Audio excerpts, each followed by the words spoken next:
And all of you, welcome to the 6th Ramnath Goenka lecture presented by the Indian Express. Hi, I'm Charulata Biswas, Deputy Chief Producer at the Indian Express, and I'll be the host for this evening. We extend our gratitude to our partners today, presenting partner 361, co-presenting partner Sanjay Kakre Group, associate partners SKF Elixir, Government of Uttarakhand, Government of Haryana, JK Lakshmi Cement, Raj Hans Group, Reliance Digital, World Trade Center Mumbai, Tulip Group, DBS, Delhi Bookstore, broadcast partner ABP News. We will now present a short film on the life and legacy of our founder, Shri Ramnath Goenka ji. Can we please have the film?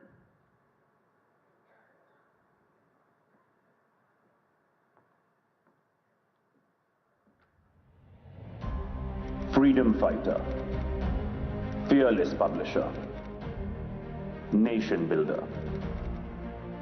Ramnath Goenka was defined by the battles he chose to fight. Against the British before independence, against the government during the emergency, against the corrupt across several decades. Battles he fought often at the cost to himself, battles he fought to empower every citizen. कुछ लोग होते हैं जो अपने जीवन काल में अपने कार्यक्षेत्र से भी बाहर अपनी जगह बनाते हैं, लेकिन बहुत कम लोग होते हैं जो अपने जीवन काल के बाद भी अपने क्षेत्र में, अपने क्षेत्र की परिधि में अपना स्थान बनाते हैं, अमरत्व को प्राप्त करते हैं, और वो नाम है रामनाथ गोएंका जी का।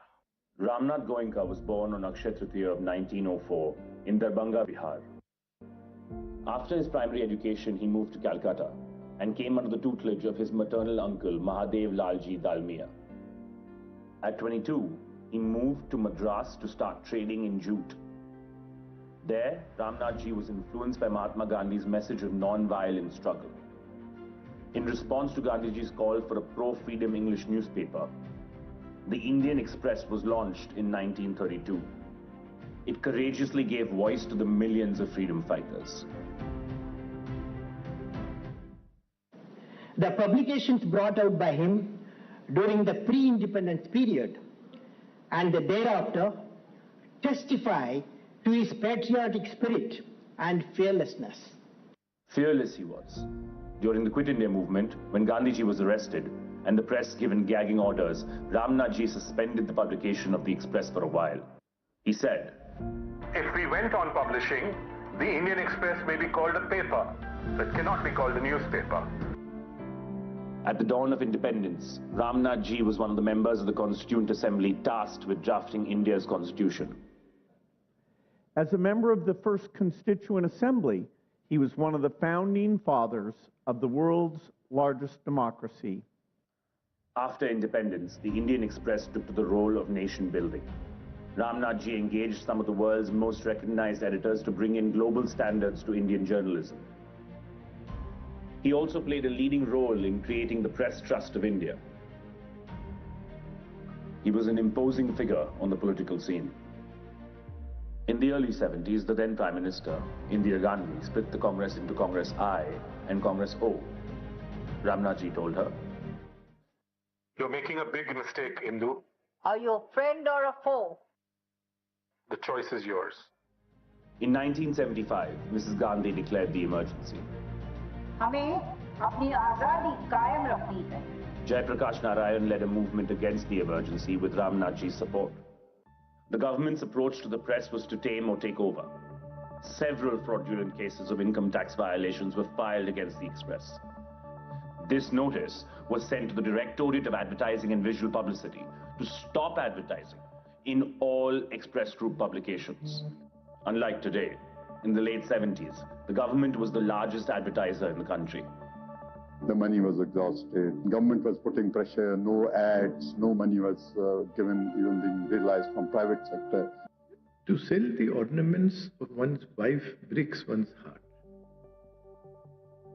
I said, "You, आपने कुछ बेचना पड़ा है क्या?"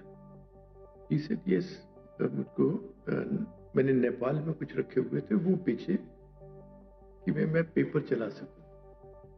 That was the condition to which the paper had been reduced. During the emergency, all edits were vetted.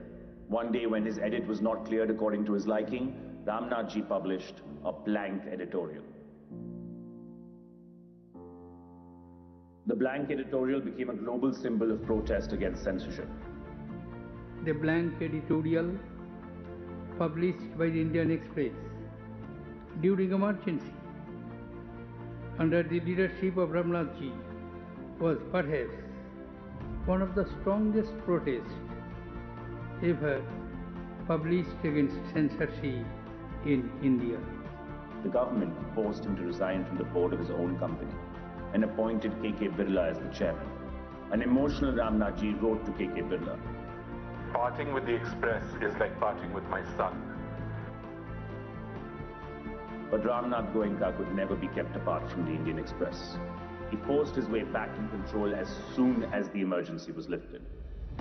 The newspaper grew back in strength, always putting journalism first. Business और पत्रकारिता को अलग रखने का सबसे पहले अगर किसी ने देश में शुरुआत करी तो रामनाथ गोयनका जी ने की थी और इसके लिए गोयनका जी को हमेशा याद किया जाएगा. The award instituted in his name is now the most coveted journalism award across the country.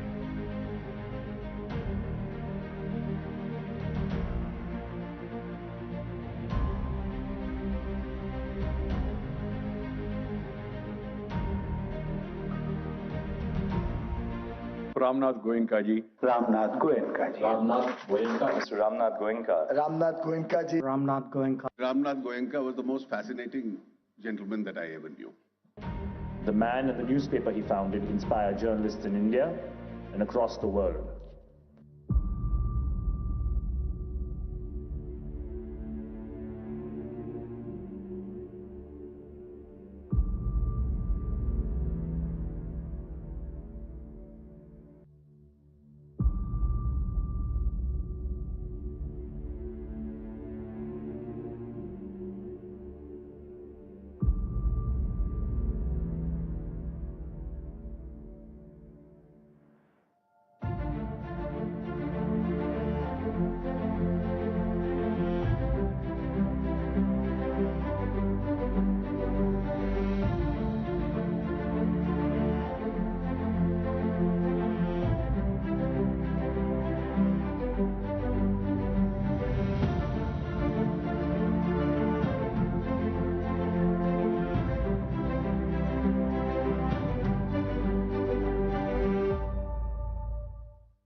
I invite Mr. Vivek Goenka, Chairman and Managing Director, the Indian Express Group, to give the welcome address.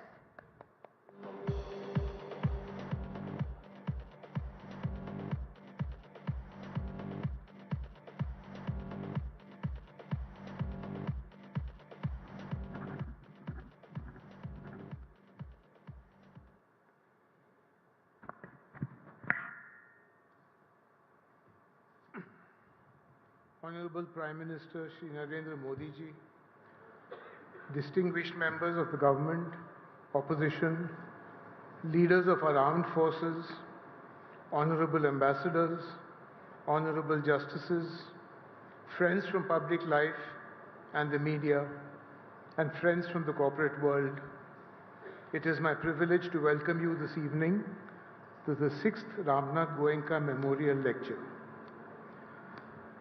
The lecture honors my father, who believed that a free press is essential to search for the truth, and that free speech itself is an enduring truth. Many believe that he is the warrior and the father of the free press in India. During the Quit India movement in 1942, he suspended the publication of the paper and said that it's better to shut down the paper than to give in to the powers that be. Because in the end, Express's trust is tuned by heartstrings and not purse strings. That remains and will remain our abiding principle. Your presence tonight, Prime Minister, gives this occasion deeper meaning. That you have chosen to speak in the name of Ramnath Goenka is a powerful reaffirmation that dialogue between the state and the free press remain the heartbeat of a confident democracy and can be with respect and conviction. Ramnath ji, as a member of our Constituent Assembly, was among the framers of the Constitution, and in its 75th year, we are reminded that democracy survives through daily acts of courage, by leaders who listen, by journalists who persist, and by citizens who care. In this context, this may just be a coincidence, but I believe that one needs to be highlighted. I was listening to your speech, Mr. Prime Minister, in Darbhanga, his birthplace, his Janmabhoomi, one full year before the Bihar election campaign started, when you announced the All India Institute of Medical Sciences there. I have no hesitation in saying that Ramnath ji would have agreed wholeheartedly with you when you talked about the brutality of poverty in the region, and yet its boundless hope, the people's energy, and aspiration to realize the potential. Sir, you are the Prime Minister of the world's largest democracy. You embody the collective aspirations of 1.5 billion Indians. Your journey mirrors the relentless and restless energy that propels India forward. Over 25 years in public life, hardly any leader has experienced power from so many vantage points as Chief Minister, as Prime Minister, and now as a global leader. You have shown how conviction joined with purpose can transform the destiny of both citizen and nation. Your governance has focused on restoring to citizens the dignity of choice and the confidence of agency. As Chief Minister of Gujarat, you led many noteworthy and hugely successful initiatives. As Prime Minister, you have transformed India in many ways. A major infrastructure growth, particularly in connectivity, be it highways, railways, and airports, has boosted business, and more importantly, it has brought people closer. Your push for self-reliance in defense manufacture is an example of your foresight. Your foreign policy and strategic engagement is a demonstration of our self-respect. And from Jan Dhan to Swachh Bharat, to Ujjwala and Ayushman Bharat, to Pradhan Mantri Awas Yojana, to Jal Jeevan Mission, you have turned welfare into an empowerment, giving millions the freedom to choose, to aspire, and to act. Through Aadhaar, UPI, and digital inclusion, you have built a framework that connects the smallest entrepreneur, the remotest student, to the nation's shared future. These are not merely programs, they are expression of freedom. Echoing Ramnath Goenka's belief that progress and liberty are inseparable partners in nation building. This lecture series has over the years provided a platform for ideas that shape our moral imagination. Our last lecture was delivered by Bill Gates, someone whom you know well, who shared an inspiring blueprint to use technology for global cooperation in tackling climate change, in which India could play a significant role. Today, as the world's power equations are being rewritten, India under your leadership stands out. Ancient yet modern, confident in its heritage yet fearless in its embrace for the future. Your call for Atmanirbhar Bharat resonates deeply with Ramnath Goenka's conviction that the Indian mind must never outsource its courage or thinking. And so, as we gather here tonight, we do so in celebration of both your vision of a self-reliant India and the legacy of Ramnath Goenka, which is courage, fairness, and the belief that ideas are the true currency of freedom. On behalf of the Express Group and generations of journalists who draw strength from that legacy, it is my honor to welcome you, Honorable Prime Minister, to deliver the 6th Ramnath Goenka Memorial Lecture. I thank you once again.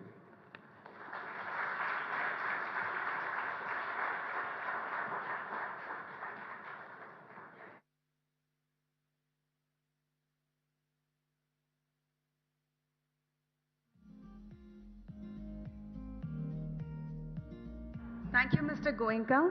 I request Mr. George Verghese, Group CEO, the Indian Express Group, to present the lecture memento and a shawl from Ahuja Sons to Honorable Prime Minister Narendra Modi.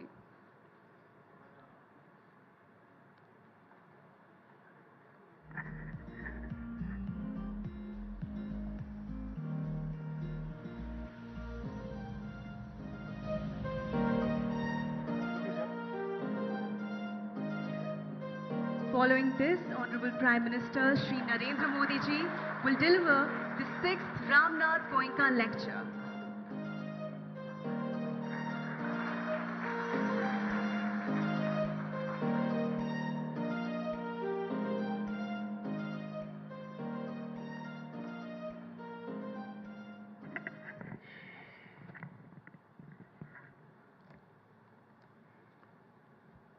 विवेक गोयनका जी,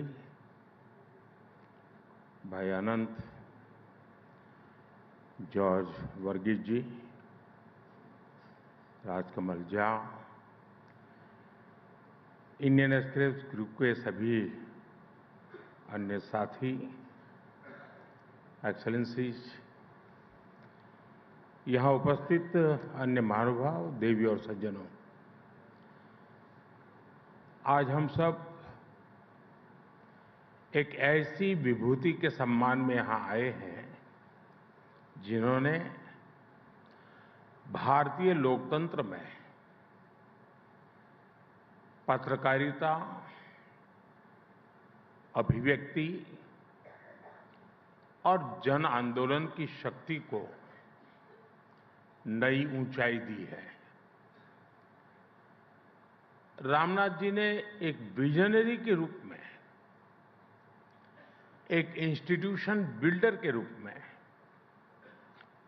एक nationalist के रूप में और एक media leader के रूप में Indian Express group को सिर्फ एक अखबार नहीं बल्कि एक मिशन के रूप में भारत के लोगों के बीच स्थापित किया।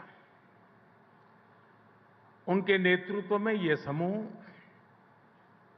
भारत के लोकतांत्रिक मूल्यों और राष्ट्रीय हितों की आवाज बना। इसलिए 21वीं सदी के इस कालखंड में जब भारत विकसित होने के संकल्प के साथ आगे बढ़ रहा है,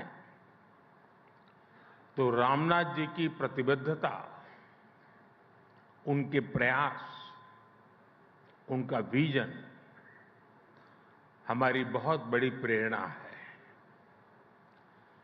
मैं इंडियन एक्सप्रेस ग्रुप का आभार व्यक्त करता हूं कि आपने मुझे इस व्याख्यान में आमंत्रित किया। मैं आप सभी का अभिनंदन करता हूं। साथियों, रामनाथ जी गीता के एक श्लोक से बहुत प्रेरणा लेते थे।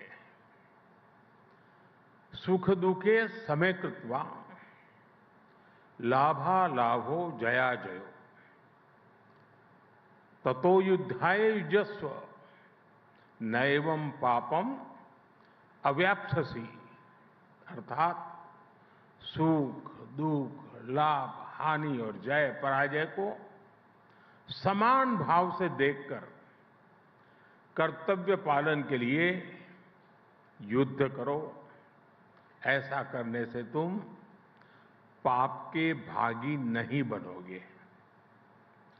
रामनाथ जी आजादी के आंदोलन के समय कांग्रेस के समर्थक रहे, बाद में जनता पार्टी के भी समर्थक रहे, फिर जनसंघ के टिकट पर चुनाव भी लड़ा, विचारधारा कोई भी हो, उन्होंने देश हित को प्राथमिकता दी। जिन लोगों ने रामनाथ जी के साथ वर्षों तक काम किया है, वो कितने ही किस्से बताते हैं जो रामनाथ जी ने उन्हें बताए थे। आजादी के बाद जब हैदराबाद और रजाकारों को उसके अत्याचार का विषय आया, तो कैसे रामनाथ जी ने सरदार वल्लभ भाई पटेल की मदद की। 70 के दशक में जब बिहार में छात्र आंदोलन को नेतृत्व की जरूरत थी, तो कैसे नानाजी देशमुख के साथ मिलकर रामनाथ जी ने जेपी को उस आंदोलन का नेतृत्व करने के लिए तैयार किया। इमरजेंसी के दौरान जब रामनाथ जी को इंदिरा गांधी के सबसे करीबी मंत्री ने बुलाकर धमकी दी कि मैं तुम्हें जेल में डाल दूंगा, तो इस धमकी के जवाब में रामनाथ जी ने पलटकर जो कहा था, ये सब इतिहास के छिपे हुए दस्तावेज हैं। कुछ बातें सार्वजनिक हुई, कुछ नहीं हुई है, लेकिन ये बातें बताती हैं कि रामनाथ जी ने हमेशा सत्य का साथ दिया, हमेशा कर्तव्य को सर्वोपरि रखा, भले ही सामने कितनी ही बड़ी ताकत क्यों न हो। साथियों, रामनाथ जी के बारे में कहा जाता था कि वे बहुत अधीर थे। अधीरता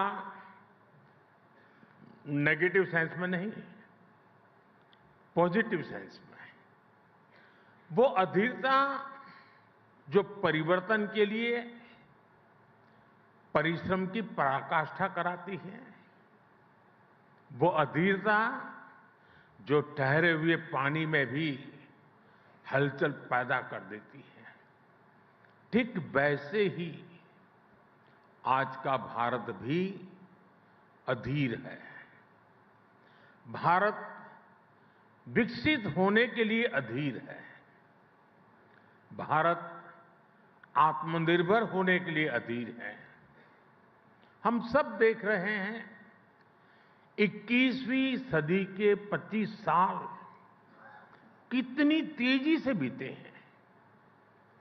एक से बढ़कर एक चुनौतियां आई, लेकिन वो भारत की रफ्तार को रोक नहीं पाई। साथियों, आपने देखा है कि बीते 4-5 साल कैसे पूरी दुनिया के लिए चुनौतियों से भरे रहे हैं। 2020 में कोरोना महामारी का संकट आया, पूरे विश्व की अर्थव्यवस्थाएं अनिश्चितताओं से घिर गई, ग्लोबल सप्लाई चेन पर बहुत बड़ा प्रभाव पड़ा और सारा विश्व एक निराशा की ओर जाने लगा। कुछ समय बाद स्थितियां संभलना धीरे धीरे शुरू हो रहा था, तो ऐसे में हमारी पड़ोसी देशों में उथल-पुथल शुरू हो गई। इन सारे संकटों के बीच हमारी इकोनॉमी ने हाई ग्रोथ रेट हासिल करके दिखाया। साल 2022 में यूरोपियन क्राइसिस के कारण पूरे दुनिया की सप्लाई चेन और एनर्जी मार्केट प्रभावित हुआ। इसका असर पूरी दुनिया पर पड़ा। इसके बावजूद भी 2022-23 में हमारी इकोनॉमी की ग्रोथ तेजी से होती रही। साल 2023 में वेस्ट एशिया में स्थितियां बिगड़ी, तब भी हमारी ग्रोथ रेट तेज रही। और इस साल भी जब दुनिया में अस्थिरता है, तब भी हमारी ग्रोथ रेट 7% के आसपास है।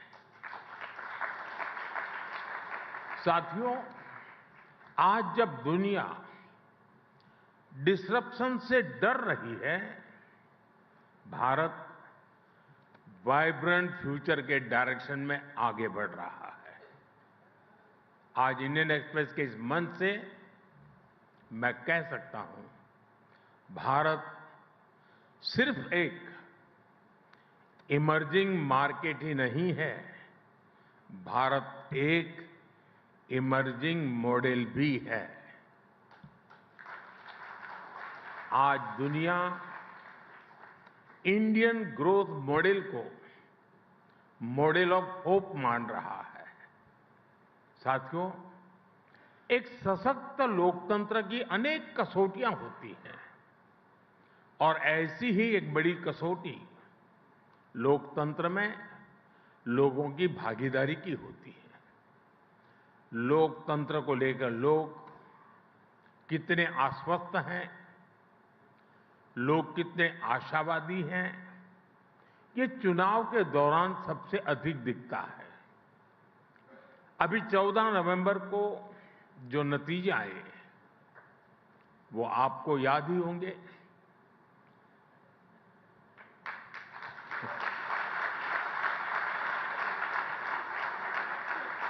और रामनाथ जी का बिहार से नाता रहा था तो उल्लेख बड़ा स्वाभाविक है। इन ऐतिहासिक नतीजों के साथ एक और बात बहुत अहम रही है। कोई भी लोकतंत्र में लोगों की बढ़ती भागीदारी को नजरअंदाज नहीं कर सकता। इस बार बिहार के इतिहास का सबसे अधिक वोटर टर्नआउट रहा है।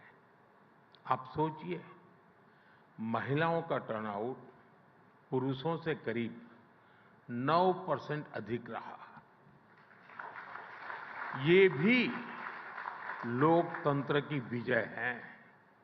साथियों, बिहार के नतीजों ने फिर दिखाया है कि भारत के लोगों की आकांक्षाएं, उनकी एस्पिरेशंस कितनी ज्यादा है।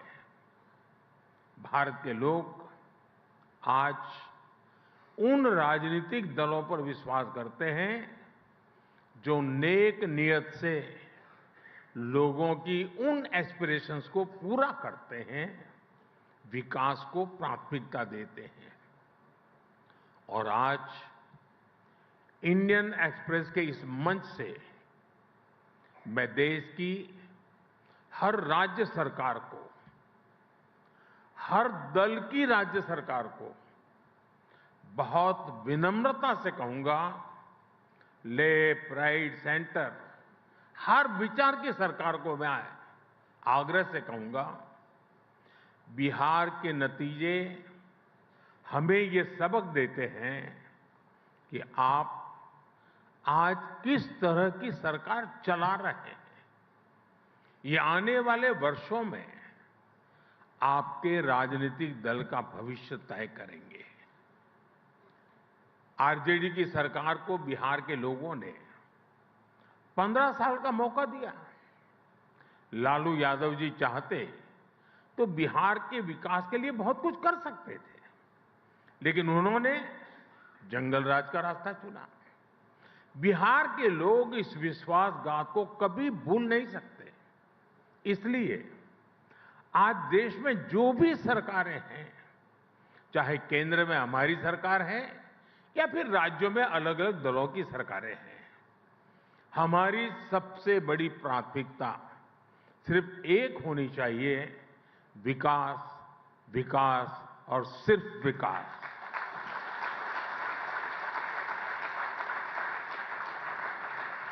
और इसलिए मैं हर राज्य सरकार को कहता हूं, आप अपने यहां बेहतर इन्वेस्टमेंट का माहौल बनाने के लिए कंपटीशन करिए।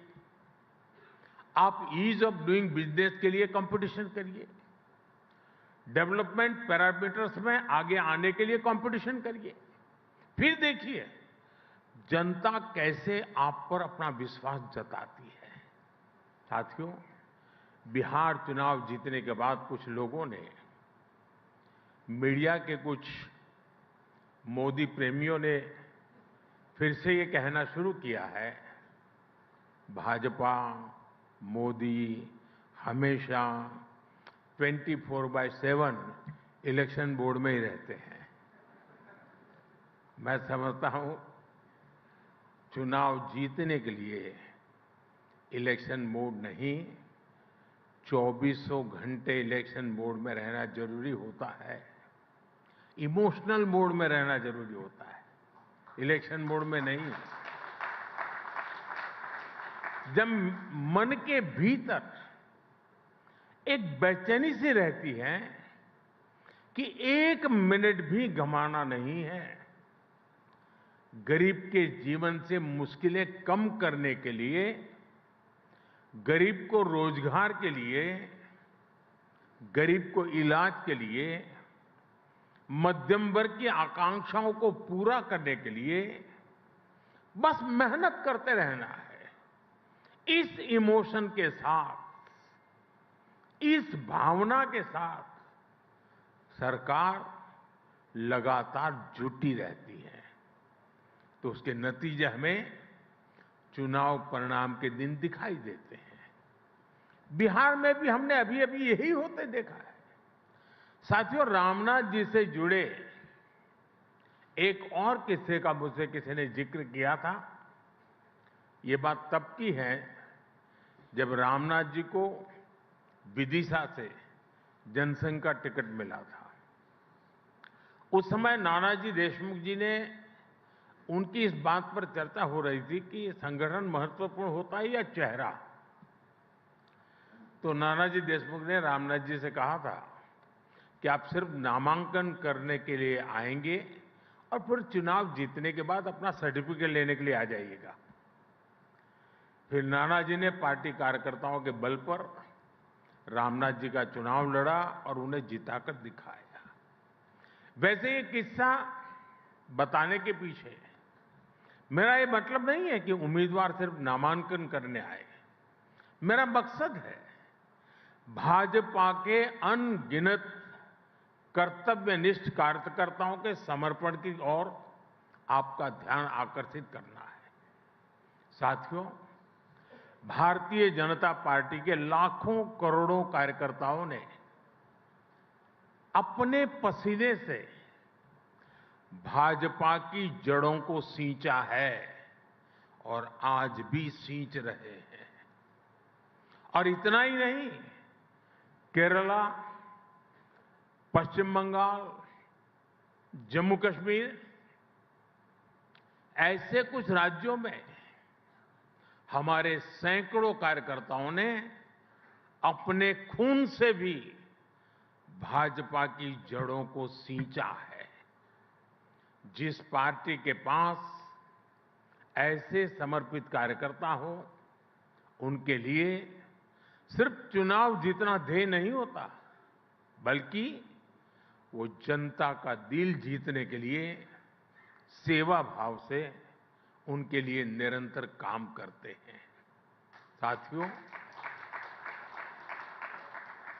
देश के विकास के लिए बहुत जरूरी है कि विकास का लाभ सभी तक पहुंचे। दलित, पीड़ित, शोषित, वंचित सभी तक जब सरकारी योजनाओं का लाभ पहुंचता है तो सामाजिक न्याय सुनिश्चित होता है। लेकिन हमने देखा कि बीते दशकों में कैसे सामाजिक न्याय के नाम पर कुछ दलों, कुछ परिवारों ने अपना ही स्वार्थ सिद्ध किया है। साथियों, मुझे संतोष है कि आज देश सामाजिक न्याय को सच्चाई में बदलते देख रहा है। सच्चा सामाजिक न्याय क्या होता है, ये मैं आपको बताना चाहता हूं। 12 करोड़ शौचालयों के निर्माण का अभियान उन गरीब लोगों के जीवन में गरिमा लेकर के आया जो खुले में शौच के लिए मजबूर थे। 57 करोड़ जनधन बैंक खातों ने उन लोगों का फाइनेंशियल इंक्लूजन किया जिनको पहले की सरकारों ने एक बैंक खाते के लायक तक नहीं समझा था। 4 करोड़ गरीबों को पक्के घरों ने गरीबों को नए सपने देखने का साहस दिया, उनकी रिस्क टेकिंग कैपेसिटी बढ़ाई है। साथियों, बीते 11 वर्षों में सोशल सिक्योरिटी पर जो काम हुआ है वो अद्भुत है। आज भारत के करीब 94 करोड़ लोग सोशल सिक्योरिटी नेट के दायरे में आ चुके हैं। और आप जानते हैं 10 साल पहले क्या स्थिति थी? सिर्फ 25 करोड़ लोग सोशल सिक्योरिटी के दायरे में थे, आज 94 करोड़ हैं। यानी सिर्फ 25 करोड़ लोगों तक सरकार की सामाजिक सुरक्षा योजनाओं का लाभ पहुंच रहा था। अब ये संख्या बढ़कर 94 करोड़ पहुंच चुकी है। और यही तो सच्चा सामाजिक न्याय है। और हमने सोशल सिक्योरिटी नेट का दायरा ही नहीं बढ़ाया, हम लगातार सैचुरेशन के मिशन पर काम कर रहे हैं। यानी किसी भी योजना के लाभ से एक भी लाभार्थी छूटे नहीं। और जब कोई सरकार इस लक्ष्य के साथ काम करती है, हर लाभार्थी तक पहुंचना चाहती है, तो किसी भी तरह के भेदभाव की गुंजाइश भी खत्म हो जाती है। ऐसे ही प्रयासों की वजह से पिछले 11 साल में 25 करोड़ लोगों ने गरीबी को परास्त करके दिखाया है। और तभी आज दुनिया भी ये मान रही है, डेमोक्रेसी डिलीवर्स। साथियों, मैं आपको एक और उदाहरण दूंगा। आप हमारे एस्पिरेशनल डिस्ट्रिक्ट प्रोग्राम का अध्ययन करिए। देश के 100 से अधिक जिले ऐसे थे जिन्हें पहले की सरकारें पिछड़ा घोषित करके भूल गई थी। सोचा जाता था कि यहां विकास करना बड़ा मुश्किल है। अब कौन सर खपाए ऐसे जिलों में? जब किसी अफसर को पनिशमेंट पोस्टिंग देनी होती थी तो उसे उन पिछड़े जिलों में भेज दिया जाता था कि जाओ वहीं रहो। आप जानते हैं इन पिछड़े जिलों में देश की कितनी आबादी रहती थी? देश के 25 करोड़ से ज्यादा नागरिक इन पिछड़े जिलों में रहते थे। साथियों, अगर ये पिछड़े जिले पिछड़े ही रहते तो भारत अगले 100 साल में भी विकसित नहीं हो पाता। इसलिए हमारी सरकार ने एक नई रणनीति के साथ काम करना शुरू किया। हमने राज्य सरकारों को ऑन बोर्ड लिया। कौन सा जिला किस डेवलपमेंट पैरामीटर में कितने पीछे हैं, उसकी स्टडी करके हर जिले के लिए एक अलग रणनीति बनाई। देश के बेहतरीन अफसरों को, ब्राइट और इनोवेटिव यंग माइंड्स को वहां नियुक्त किया। इन जिलों को पिछड़ा नहीं, एस्पिरेशनल माना। और आज देखिए, देश के ये एस्पिरेशनल डिस्ट्रिक्ट्स कितने ही डेवलपमेंट पैरामीटर्स में अपने ही राज्यों के दूसरे जिलों से बहुत अच्छा करने लगे हैं। छत्तीसगढ़ का बस्तर, वो आप लोगों को तो बड़ा फेवरेट है। एक समय आप पत्रकारों को वहां जाना होता था तो प्रशासन से ज्यादा दूसरे संगठनों से परमिट लेनी होती थी। लेकिन आज वही बस्तर विकास के रास्ते पर बढ़ रहा है। मुझे नहीं पता कि इंडियन एक्सप्रेस ने बस्तर ओलंपिक को कितनी कवरेज दी, लेकिन आज रामनाथ जी ये देखकर बहुत खुश होते हैं कि कैसे बस्तर में अब वहां के युवा बस्तर ओलंपिक जैसे आयोजन कर रहे हैं। साथियों, जब बस्तर की बात आई है तो मैं इस मंच से नक्सलवाद यानी माओवादी आतंक की भी चर्चा करूंगा। पूरे देश में नक्सलवाद माओवादी आतंक का दायरा बहुत तेजी से सिमट रहा है, लेकिन कांग्रेस में ये उतना ही सक्रिय होता जा रहा था। आप भी जानते हैं, बीते 5 दशकों तक देश का करीब करीब हर बड़ा राज्य माओवादी आतंक की चपेट में रहा। लेकिन ये देश का दुर्भाग्य था कि कांग्रेस भारत के संविधान को नकारने वाले माओवादी आतंक को पालती पोसती रही और सिर्फ दूर दराज के क्षेत्रों में, जंगलों में ही नहीं, कांग्रेस ने शहरों में भी नक्सलवाद की जड़ों को खाद पानी दिया। कांग्रेस ने बड़ी बड़ी संस्थाओं में अर्बन नक्सलियों को स्थापित किया। साथियों, 10-15 साल पहले कांग्रेस में जो अर्बन नक्सली माओवादी पैर जमा चुके थे, वो अब कांग्रेस को मुस्लिम लीगी माओवादी कांग्रेस एमएमसी बना चुके हैं। और मैं आज पूरी जिम्मेदारी से कहूंगा कि मुस्लिम लीगी माओवादी कांग्रेस अपने स्वार्थ में देश हित को तिलांजलि दे चुकी है। आज की मुस्लिम लीगी माओवादी कांग्रेस देश की एकता के सामने बहुत बड़ा खतरा बनती जा रही है। साथियों, आज जब भारत विकसित बनने की एक नई यात्रा पर निकल पड़ा है, तो रामनाथ गोयनका जी की विरासत और भी प्रासंगिक है। रामनाथ जी ने अंग्रेजों की गुलामी से डटकर टक्कर ली।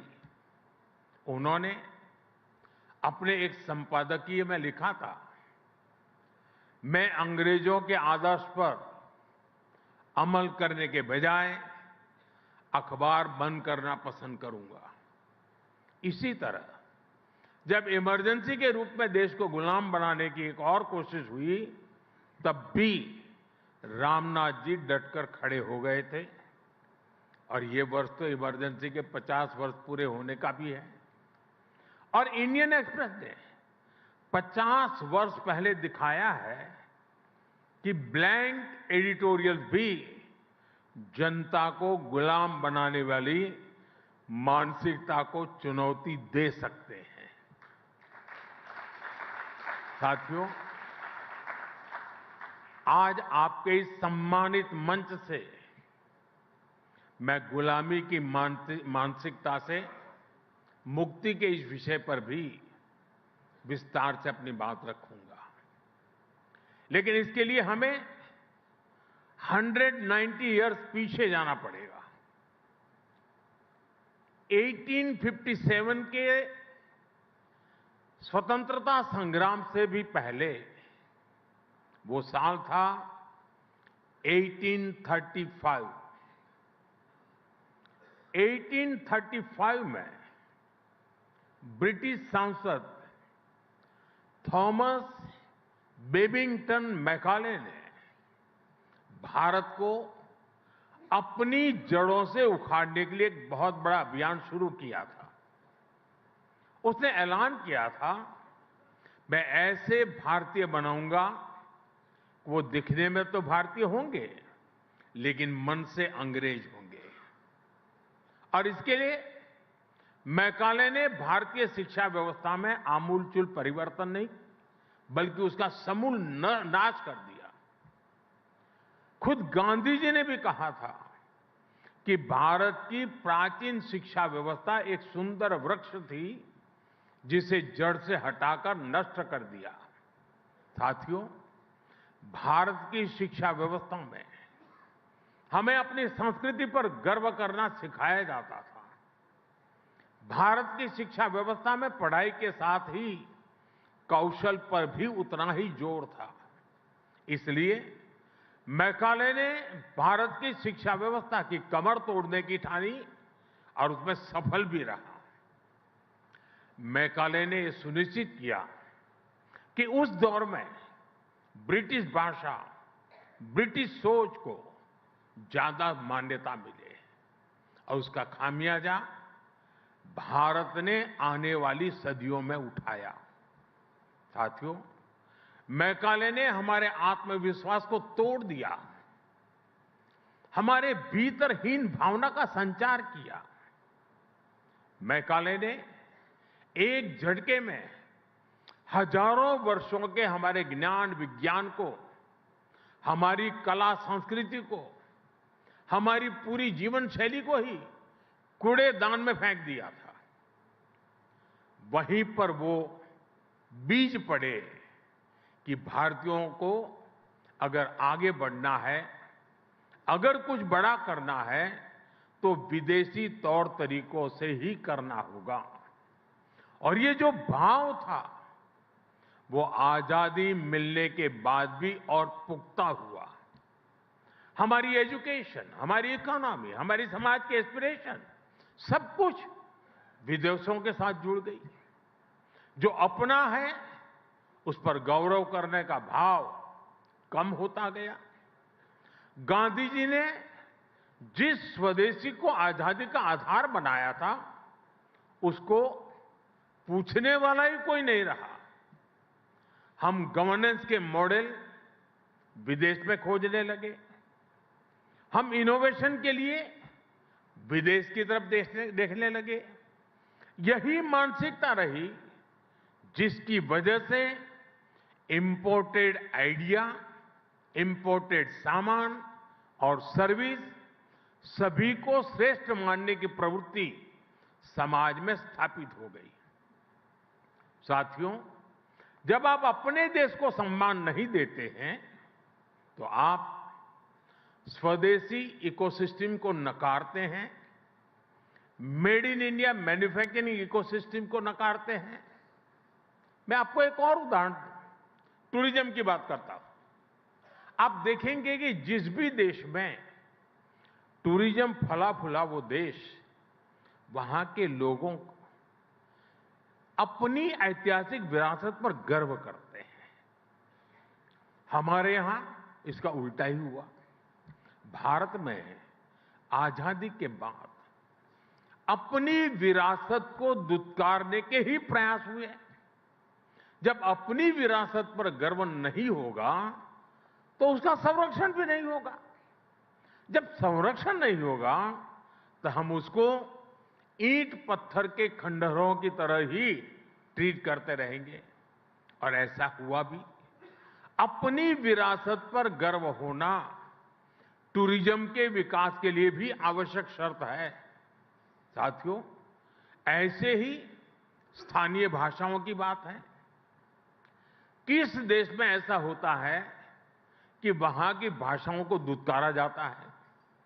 जापान, चीन और कोरिया जैसे देश जिन्होंने देश के अनेक तौर तरीके अपनाए, लेकिन भाषा फिर भी अपनी ही रखी, अपनी भाषा पर कॉम्प्रोमाइज नहीं किया।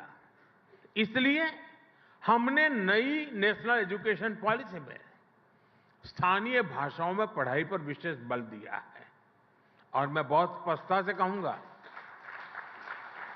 हमारा विरोध अंग्रेजी भाषा से नहीं है, हम भारतीय भाषाओं के समर्थन में हैं।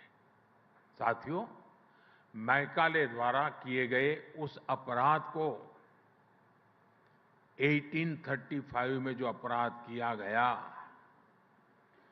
2035 10 साल के बाद 200 साल हो जाएंगे।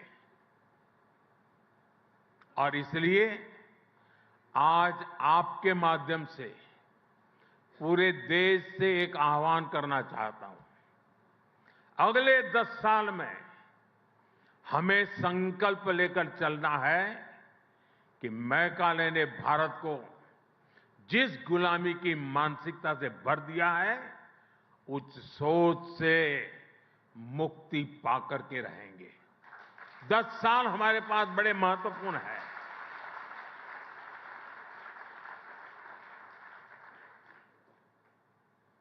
मुझे याद है एक छोटी घटना। गुजरात में लेप्रेसी को लेकर के अस्पताल बन रहा था। तो वो सारे लोग महात्मा गांधी जी से मिले उसके उद्घाटन के लिए। तो महात्मा जी ने कहा कि मैं लेप्रेसी के अस्पताल के उद्घाटन के पक्ष में नहीं हूं, मैं नहीं आऊंगा, लेकिन ताला लगाना है उस दिन मुझे बुलाना, मैं ताला लगाने आऊंगा। गांधी जी के रहते हुए इस अस्पताल को तो ताला नहीं लगा था, लेकिन गुजरात जब लेप्रेसी से मुक्त हुआ और मुझे उस अस्पताल को ताला लगाने का मौका मिला जब मैं मुख्यमंत्री बना।